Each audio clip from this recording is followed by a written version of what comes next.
Narito ng PTV Balita ngayon. Marami pa rin ang bumabiyahe ngayong long weekend kaya silipin na natin ang sitwasyon sa NLEX. Naroon ang ating kasamang si Joshua Garcia live. Joshua? Yes, Audrey, tama ka dyan. May mga humahabol pa na bumabiyahe ngayong araw para sa long weekend. Sayang naman daw kasi kung hindi nila susulitin ang bakasyon.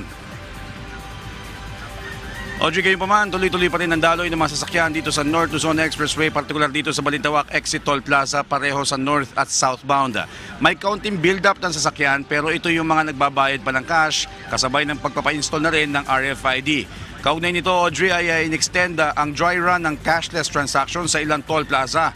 Kabilang nga itong Balintawak Exit hanggang December 31. Sakali maging tagumpay ang nasabing dry run ay posible ang implementasyon nito sa January 1, 2024. Depende sa assessment nila kasama ang Toll Regulatory Board o TRB. Samantala, Audrey, inaasahan naman ng NLEX na dadagsa ang mga motorista sa November 5 itong linggo hanggang umaga ng November 6, Lunes. At yan muna ang mga pinakuling balita dito sa NLEX. Balik sa iyo, Audrey. Maraming salamat, Joshua Garcia. Samantala, asahan pa rin ang makulimlim na panahon sa malaking bahagi ng bansa ngayong araw dahil sa shear line at hanging amihan.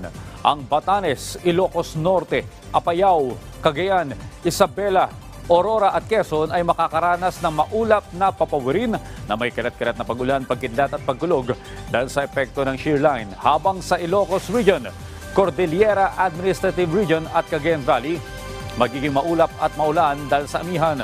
Ang Metro Manila at nalalabing bahagi ng bansa naman may tsansa rin ng mga kalat-kalat na pagulan dahil naman sa localized thunderstorm. Ilan pa rin sa ating mga kababayan ang nagpupunta sa mga sementeryo ngayong araw. Kamustahin natin ang sitwasyon sa Manila North Cemetery. May ulat si Mela Las Moras live.